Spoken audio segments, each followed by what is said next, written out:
اب آپ نے یہ سوال، وہ ہمیں لے جاتے ہیں باہر. اب پھر دوسری بات یہ ہے کہ میں کیسے کرتی رہی، تو مجھے نہیں پتا کہ وہ ہے نا کہ کچھ عشق کیا، کچھ کام کیا. تو میں ایمرجنسی ڈاکٹر ہوں، معیشت کے حوالے سے وہ بہت ضروری تھا میرے لیے، میں وہ کرتی رہی. ابھی کووڈ کے حوالے سے بھی میں مستقل آئی سی یو میں رہی اور کورونا کے مریضوں کو دیکھتی رہی. تو یہ تو میری معیشت ہے، میرے لیے شوق نہیں ہے.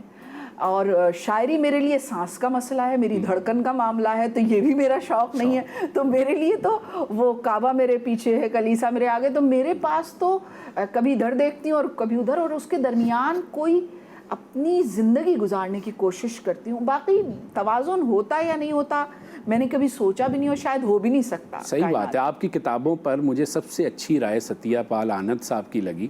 انہوں نے کہا کہ آپ جو ہیں خاتون ہوتے ہوئے بھی وہ ایک تہذیب ہوتی ہے، ایک عورت ہونے کے ناطے، ایک ماں ہونے کے ناطے، بیٹی ہونے کے ناطے، یعنی بڑا آپ نے مینٹین رکھا ہوا. اور وہ کہتے ہیں کہ تجرید میں جانے کی بجائے یا کسی طرح کی مغربی افکار میں گم ہونے کی بجائے آپ نے مشرقیت کو پکڑے رکھا اور اپنی تہذیب کے ساتھ عورت کے خیال کو جوڑ کر اپنی شاعری کے ذریعے مختلف تصورات دیے. بہت ہی عمدہ ہے یہ ساری بات. اور میں نے آپ کی نظمیں پڑھیں، آپ کی غزلیں پڑھیں، اور بہت ہی ریلیونٹ جدید عہد حاضر کی شاعری ہے آپ کی. شکریہ. تو شاید اس کی وجہ جیسا قاری میسر آنا بھی کوئی معمولی بات نہیں ہے. نہیں بالکل اچھا کام تو اپنے آپ کو جو ہے وہ متوجہ کروا لیتا ہے. لیکن میں یہ سوچتا ہوں کہ اتنے، جیسے آپ نے انٹرنیٹ کا تذکرہ آپ کی شاعری میں ہے، ایک طرف یہ جدیدیت ہے تو دوسری طرف تنہائی اور تاریکی، اور پھر ایک طرف روشنی، پھر امید. تو یہ سارا سلسلہ جو ہے یہ کیسے بن لیتی ہیں، میں یہ جاننا چاہتا ہوں. میں تو زندگی کرتی ہوں اور عشق کرتے رہنا چاہتی ہوں. تو یہ تو فرد کے بنیادی مسائل ہیں. ابھی آپ کا پہلا سوال بھی میں شاید کہ انسان اپنے ساتھ اپنی دنیا لے کے جاتا ہے، اور شاعر 2 سطحوں پہ جیتا ہے. چاہے وہ میں یہاں بیٹھی ہوں یا کہیں بھی، کوئی بھی تخلیق کاروں میں شاعری کو کسی خاص اس میں نہیں، بلکہ سارے تخلیق کاروں کو جو نثر لکھ رہا ہے، جو شاعری کر رہا ہے، تو ہم لوگ 2 سطحوں پہ جیتے ہیں. تو میں بھی شاید ان 2 سطحوں پہ ایمرجنسی روم میں کٹے پھٹے جسموں کو سیتے ہوئے اور جلے ہوئے لوگوں کے درمیان، اور کبھی کبھار ریسسٹیشن ان کو بنیادی تنفس دیتے ہوئے بھی، میرے اندر جو میرا شاعر ہے یا میرا تھوڑا بہت جو بھی لکھنے والا ہے، وہ مجھے کبھی میری جان نہیں چھوڑتا، وہ مجھے کبھی گم نہیں ہونے دیتا. تو میرے اندر ایک معاملہ اندر چلتا رہتا ہے اور ایک معاملہ باہر کی سطح پہ چلتا رہتا ہے. تو وہ مجھے شاید اور کسی بھی تخلیق کار. لیکن ایک عام خیال ہے کہ یہ جو مسیحا ہوتے ہیں ڈاکٹر لوگ، یہ تو بڑے، چونکہ اتنا زیادہ ان کا واسطہ ہوتا ہے ان معاملات سے جن کا آپ نے بیان کیا، تو وہ عادی ہو جاتے ہیں، سخت اگر معنوں میں کہوں تو بے حس ہو جاتے ہیں. تو آپ کیوں نہیں ہوئی؟ یہ پتہ نہیں، یہ تو ویسے میرے مریضوں سے پوچھنا چاہیے کہ میں ہوئی یا نہیں ہوئی. لیکن میں آپ کو ایک بات بتاؤں کہ میں نے کچھ جگہوں پہ یہ فیصلے کیے. میں آپ کو بتاؤں، جب گائنی میں آئی، اتفاق سے میں بھی اس وقت پریگننٹ تھی، اور گائنی میں ہاؤس جاب کر رہی تھی. تو میری جو گائناکالوجسٹ اور ارد گرد کے لوگ تھے، جب وہ میں نے جنا ہاسپٹل میں کیے، تو کبھی کبھار لوگوں سے جیسے بات کرتے ہیں وہ خواتین کے ساتھ ایک خاص وہ ہوتا ہے. تو میں نے فیصلہ کیا کہ میں یہاں کروں گی نہیں. گھر جا کے میں بہت روئی. پھر اس کے بعد میں نے دوسرے دن سوچا، میں نے اپنے اندر کو سمجھایا کہ مجھے یہ کرنا ہے اور اس سے کچھ مختلف ہونا ہے. اب میں پتہ نہیں کر پائی کہ نہیں کر پائی، یہ تو میں نہیں بتا سکتی. اور ایک بات آپ کو اور کہوں گی کہ شروع میں مجھے بھی ایسا لگتا تھا کہ میں شاید پاپا امی نے مجھے کہا اور سماج نے کہا اور میں اس طرف آ گئی، یہ میرا شعبہ نہیں تھا. لیکن جب وقت گزرا نا، تو مجھے لگا میں بہت خوش قسمت ہوں کہ لوگ چھالوں کی طرح آ کے کھل جاتے ہیں، اور لوگ دنیا کا سفر کرتے ہیں، لوگوں سے ملتے ہیں، انسانوں کی کہانیاں تلاش کرتے ہیں، اور میرے پاس کہانیاں خود چل کے آ جاتی ہیں. کیا بات ہے، یہ بہت اچھا پہلو ہے. صحیح بات ہے. تو مجھے ایسا لگا کہ یہ بھی ودیت ہوگی، فطرت ہمارے لیے کچھ کام کرتی چلی جاتی ہے اور ہم اس طرف بہتے چلے جاتے ہیں. صحیح بات ہے. شاید ایسا ہوا ہو. ٹھیک ہے. اچھا، پاکستان میں کرنٹینا کا جو دور گزرا وہ تو سب ہم لوگ جانتے ہی ہیں، اور آپ کو سب لوگ بتا بھی رہے ہوں گے اور آپ واقف بھی ہوں گی. لیکن آپ چونکہ دبئی میں مقیم ہیں اور وہاں آپ یہ ملازمت اپنی کرتی ہیں مسیحائی کی. میں تو مسیحائی اچھا لفظ ہے, ڈاکٹر کیا کہنا, تو اس میں دونوں برابر ہو رہے ہیں, شعری ضرورت بھی برابر ہو رہی ہے اور معاشی ضرورت. شکریہ پھر اس لفظ کا شکریہ.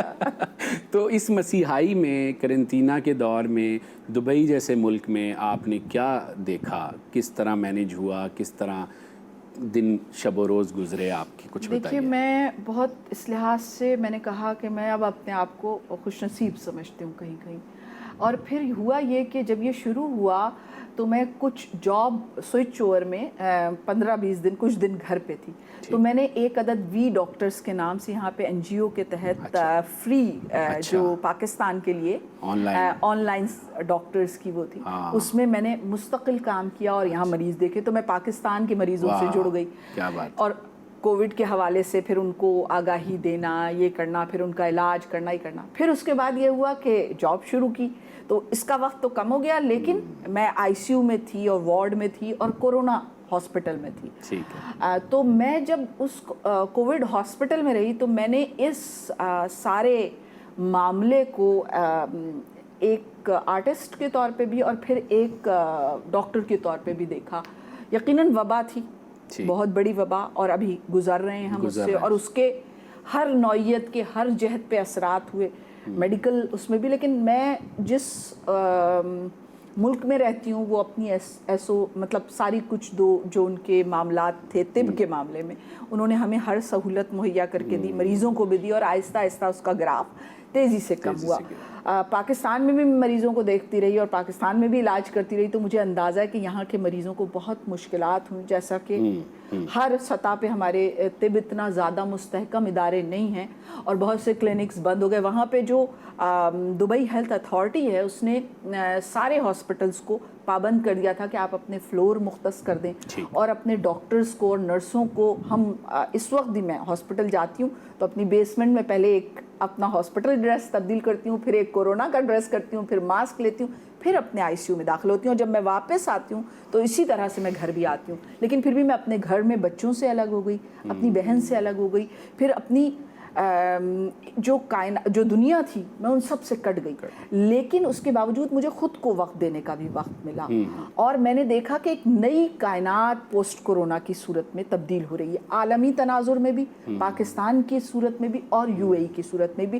بہت سے بڑے بڑے ملک جو ہمارے سامنے بڑے دیو ہیکل تھے وہ دھڑام سے گر پڑے, اور بہت سے چھوٹے ملک جیسے کیوبا انہوں نے اپنے ڈاکٹروں کی فوجیں مختلف ملکوں میں اتار دی. تو مطلب دنیا ایک اور 9/11 کے بعد ایک دنیا بنی تھی, تو کورونا کے بعد بھی ایک اور پوسٹ کورونا دنیا بن رہی ہے, اور ابھی بھی بن رہی ہے, بالکل ایسا ابھی بھی بن رہی ہے, اور میں اس کو تعمیر ہوتے ہوئے میں اور آپ دیکھ رہے ہیں. اور دیکھیے آپ سوشل میڈیا اور انٹرنیٹ اور فاصلے اور پھر تعلیم اور یہ سارے, اور پھر طب, جی بالکل, کتنی نئی جہات. لوگوں کو احساس ہوا کہ اسلحہ اور یہ فوج اور یہ معاملات ہمارا اصل نہیں ہے, ہماری تو زندگی اصل ضرورت ہے, ہماری تو صحت اصل مسئلہ ہے.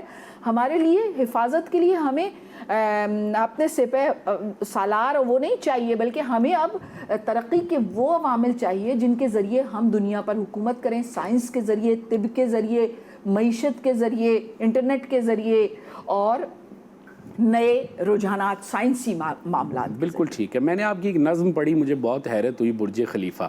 اس کو دیکھنے کے بعد ہمارے ہاں سے اکثر جب تیسری دنیا کے ممالک سے لوگ جاتے ہیں تو بڑے فخر سے سیلفی لیتے ہیں, اور وہ کوئی نہ کوئی ثبوت دیتے ہیں کہ ہم یہاں گئے ہیں.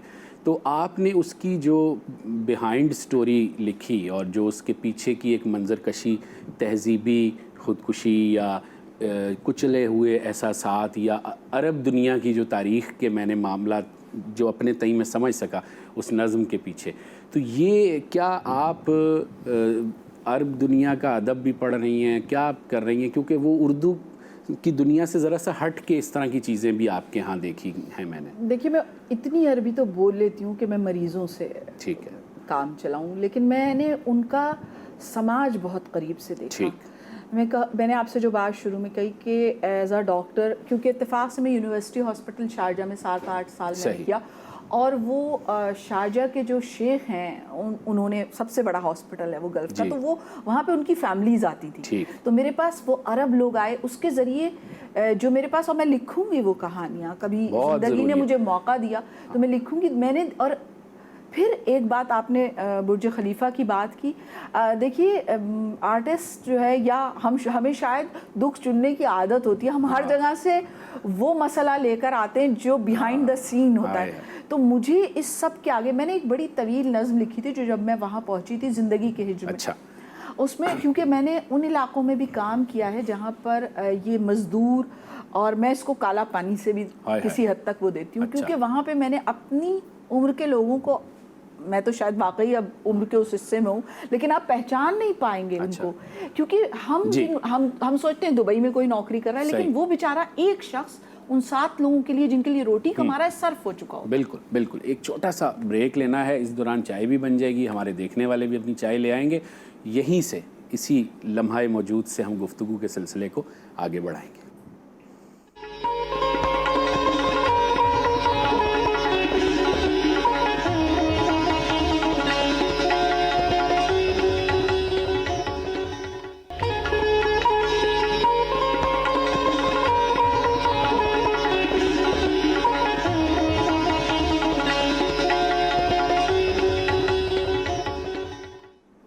جی، ابھی بات ہو رہی تھی اور آپ نے سنا بھی. اچھا، مجھے ایسی ضمناً ایک بات کا خیال آیا. میرا یقین ہے کہ جس توازن کے ساتھ آپ اپنی مسیحائی کا کام اور ساتھ میں تخلیقی کام کر رہی ہیں، اسی طرح آپ شامی کباب بھی اچھے بناتی ہوں گی. یعنی مراد میری آپ کی گھریلو زندگی سے، کھانے وانے بھی آپ بہت اچھے بناتی ہیں.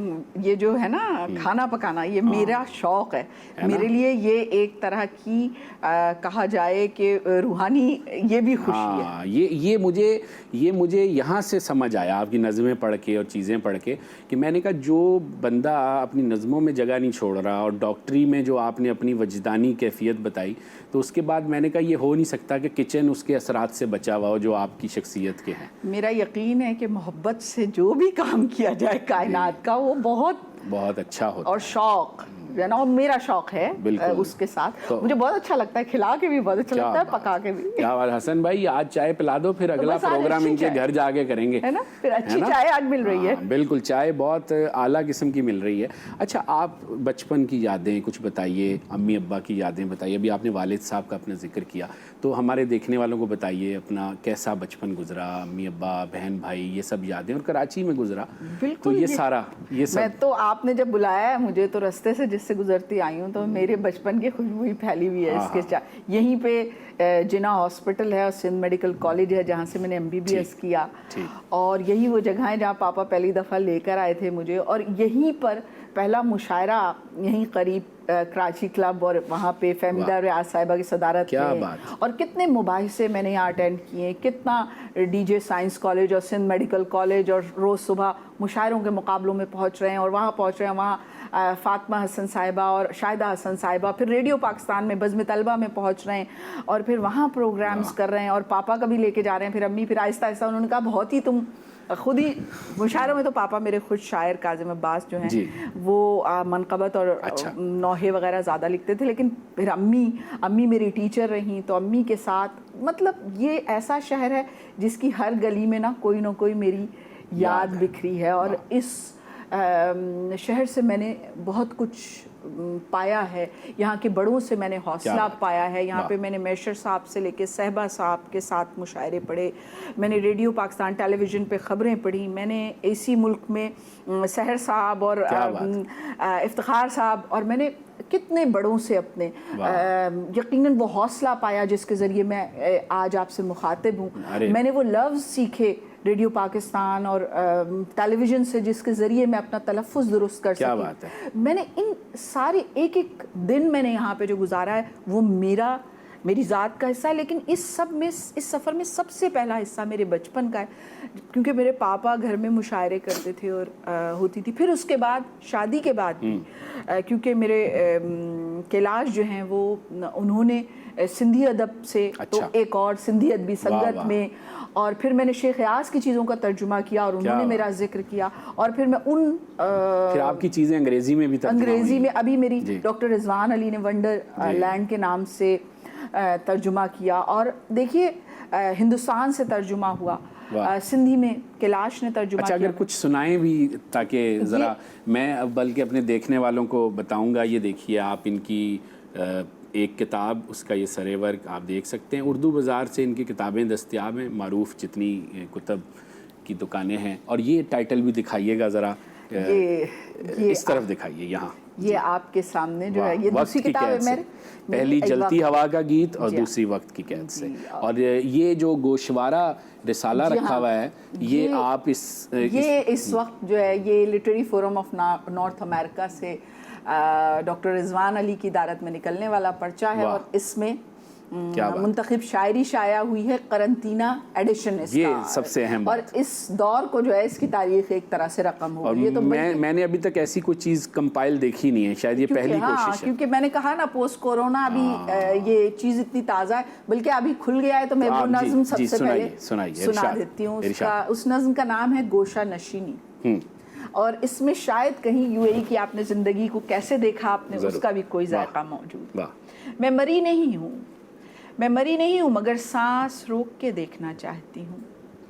میں مری نہیں ہوں مگر سانس روک کے دیکھنا چاہتی ہوں. ٹائم پیس پر سرپٹ دوڑتی ہوئی سوئی کی پرسکون آزادی، ایئرپورٹ کی تیز رفتار قطار میں وقتی طور پر رکی ہوئی مسافتیں، اسکرین پر تیزی سے بدلتے ہوئے چینلوں کے درمیان صبر کا مقابلہ، گاڑیوں کے وزن سے آزاد تارکولی جھومتی سڑک، فاصلوں پر مگر فاصلوں کو مات دیتے ہوئے تند انسانی وفور، جان لیوا محبتوں سے پرے پھولوں سے لہراتی ڈالیاں، عبادت گاہوں میں خداؤں کا محتاط استغراق، عبادت گاہوں میں خداؤں کا محتاط استغراق، کانچ کے اس پار بے خوف کبوتروں کی غٹرغوں، جہازی شوریت سے پرے آسمانوں کا وقفہ استراحت، جہازی شوریت سے پرے آسمانوں کا وقفہ استراحت، دھوئیں سے بیزار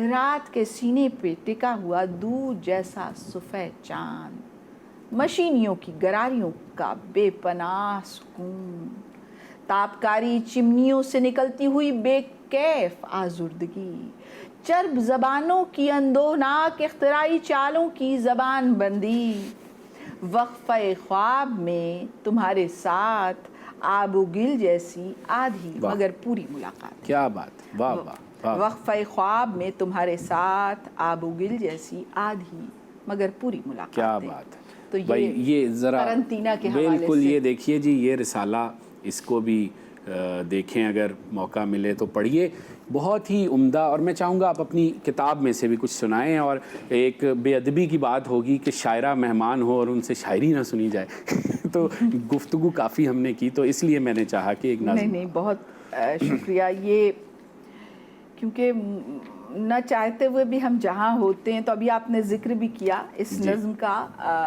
اس نظم کا نام ہے بلندی کے تماشے میں. جی. برج خلیفہ، مجھے تمہاری شفاف سیڑھیوں پر ٹوٹے پھٹے ہوئے مسافرت سے اٹے جوتوں کی چاپ چٹکتی ہوئی سنائی دے رہی ہے. سنگ مرمر کی دیواروں پر جبر سے چٹکتے غذا کھودتے روٹیاں نوچتے ہونٹوں کا لمس محسوس ہو رہا ہے. برج خلیفہ، تمہارے بار روم کے ریک میں الٹے کرسٹل گلاس میں زمانوں کی آندھی قسمت نظر آ رہی ہے. برج خلیفہ، تمہارے بار روم کے ریک میں الٹے کرسٹل گلاس میں زمانوں کی آندھی قسمت نظر آ رہی ہے. کھڑکیوں آئینوں میں ڈولتے جسم، کھڑکیوں آئینوں میں ڈولتے ہوئے ہنسی مرمری جسم، سبز خوابوں کی موت نظر آ رہی ہے. برج خلیفہ، مجھے حسن کے یہ سارے استعارے، یہ آسمان چھوتے ہوئے کنارے بہت بے وقت اور ہیچ نظر آ رہے ہیں۔ واہ کیا بات ہے۔ میرا خیال ہے ایک بریک لیتے ہیں اور اس سحر کو جو آپ نے قائم کیا ہے اس کو تھوڑی دیر جاری رہنے دیتے ہیں۔ بہت شکریہ۔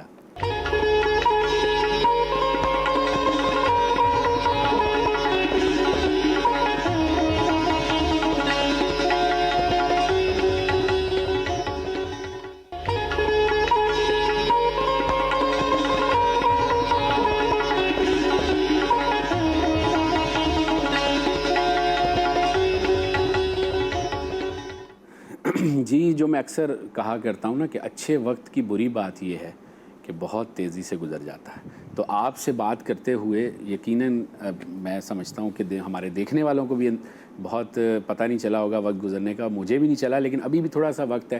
کچھ آپ غزل بھی کہتی ہیں تو کچھ غزل کے کچھ اشعار سنائیے۔ چند اشعار پیش کر دیتی ہوں کہ خالی خالی رستوں پہ بے کراں اداسی ہے، خالی خالی رستوں پہ بے کراں اداسی ہے، جسم کے تماشے میں روح پیاسی پیاسی ہے۔ واہ۔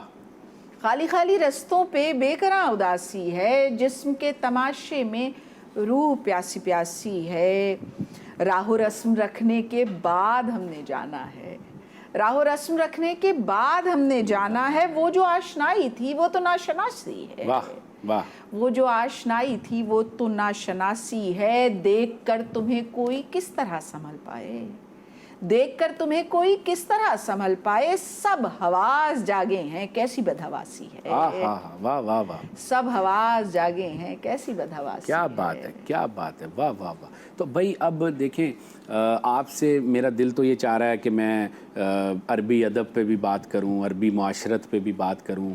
میں آپ سے یہ لیں چائے بھی آ گئی 6 بجے سے پہلے، اور شکریہ۔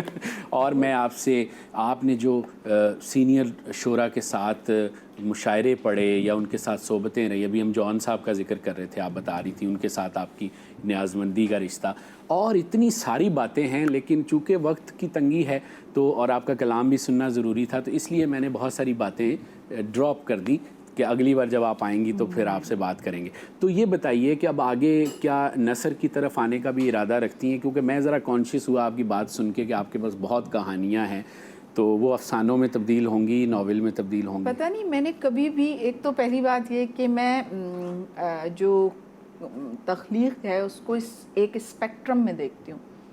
میں سمجھتی ہوں چاہے وہ مصوری ہو، چاہے وہ شاعری ہو، چاہے وہ نظم ہو، چاہے غزل ہو، یہ سب مختلف شیڈز ہیں اور یہ مل کے ہماری ادب کی پوری منظر نامے کو تخلیق کرتے ہیں۔ تو مجھے نہیں لگتا کہ ایک دوسرے سے جدا ہیں، پتہ نہیں کون سا رنگ کب کہاں پہ آ جائے، اور میں نے لیکن کبھی روکا نہیں۔ میں آپ کو بتاؤں 2 سال ایسے گزرے جس میں صرف میں نے میرا لکھی، یہ اب سے 2 سال پہلے کی بات ہے، اور صرف میں میرا کے بارے میں گیت لکھتی رہی۔ شاید وہ گیت بہت کم میں نے سنائے لیکن وہ لکھتی رہی۔ پھر نثری نظم، جس وقت کوئی بھی کیفیت آتی ہے تو شاید وہ اپنا حل یا اپنے جو وسائل ہیں یا جو طے کر کے آتی ہے، تو پھر میں اس پہ کوئی قدغن لگانے کی قائل بھی نہیں ہوں۔ کوئی بھی تخلیق کار نہیں چاہتا، تو شاید کبھی ایسا ہو جائے، اور میری خواہش بھی، اور شاید اور ہوا ایسا بھی، کچھ چیزیں لکھی میں نے، بٹ بھائی آپ نے نام لیا فہمیدہ آپا کا، فہمیدہ آپا سے میری بھی نیازمندی کا ایک رشتہ تھا۔ وہ ہمیشہ میں انہیں ایک اچھی شاعرہ سمجھتا تھا، وہ تھیں اچھی شاعرہ، لیکن وہ حیران کر گئیں اپنی زندگی کا آخری وہ ناول لکھ کے، قلعہ فراموشی۔ میں نے اپنے حلقہ احباب سے کہا کہ یہ کسی بھی طرح سے راجہ گید یا اداس نسلیں یا اس سے کم نہیں ہے، آگ کا دریا سے۔ تو یہ آج کے زمانے کا آگ کا دریا، جس طرح انہوں نے ترجمہ، بھئی کوئی معمولی بات ہے کیا؟ اور آپ دیکھیں کہ ان جیسی خواتین تو خیر کشور آپا بھی ہماری ایسے ہی شامل ہیں، اور دیکھیے کیسے کالم لکھیں گی تو کالم پہ چلے جائیں گا معاملہ، اور جب نثر لکھیں گی تو نثر۔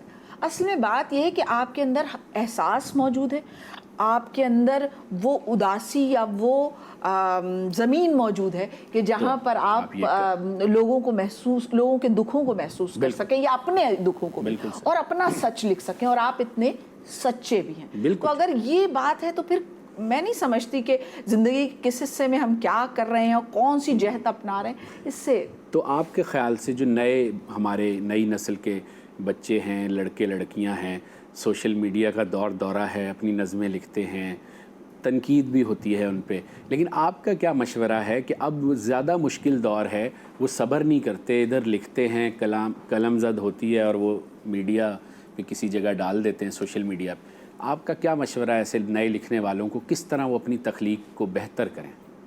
دیکھیے میں تو کہوں گی کہ کوئی بھی معاملہ ہو، عشق ہو، محبت ہو، شوق ہو، اس کے اندر یا کھانا پکانے میں بھی نا آپ کا جو صبر ہے نا، جو اور جب عورت یا مرد بھی، ہم کوئی بھی کریشن جتنی بلند مرتبہ ہوگی اس میں وقت بھی دینا ہے، اس میں صبر بھی کرنا ہے، اس کے پروسیس ہونے کا ایک وقت ہے.